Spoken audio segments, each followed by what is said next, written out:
Okay guys, I know I'm talking about this new upcoming game quite a lot. In fact, I want you all to let me know if I make too many videos on it. It's just that every single update that I see from it has me excited to the bones.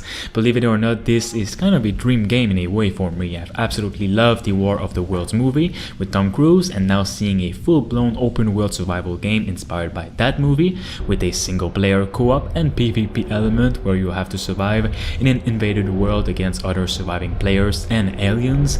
It's just exploding with potential, even if the graphics aren't that great. So yeah, let me know if you want me to calm down with these update videos on War of the Worlds. But for now, let's get right into this new update that shows what the single developer has been upgraded and adding into this project.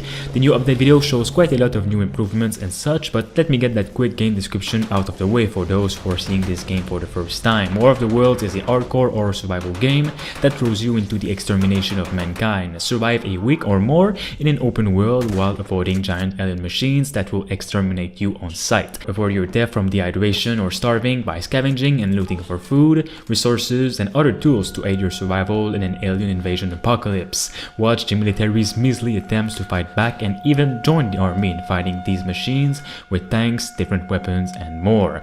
The game has 3 modes: single player, co-op, and a PvP mode. Okay, so now let's get into that new update. The developer has now highly improved the tripod's AI, to which they will now be more aggressive and responsive to attacks from marines, and also screaming humans, for example. They will be able to detect people more frequently and more realistically, making the experience for us as players even harder. So of course, when you see a machine, you'll have to hide the best that you can and maybe even stay in a random house for the night and look for food and different loot.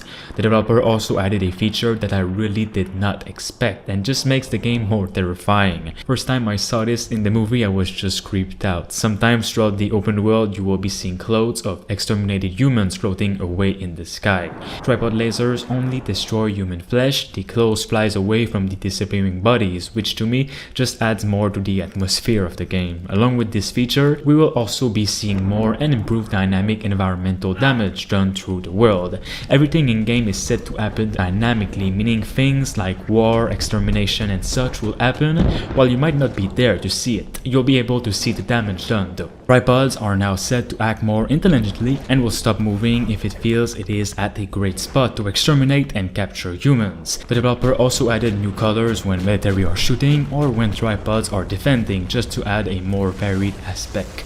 All NPCs in the world now have different running speeds, meaning some will survive and some won't in different situations.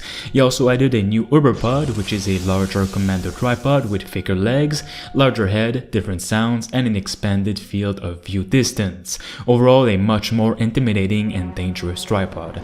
Tripods are now adapting to different situations and sticking together if the moment is right and if they can exterminate and capture more humans. They will talk to each other through different horns to tell if humans are close by and such. Finally, he added new and improved cages for when you get captured, heavily inspired by the movie again. It has a lot more details, has more lightning and animations. Alright guys, if you'd like to see more from War of the Worlds game, make sure you support this video and of course subscribe.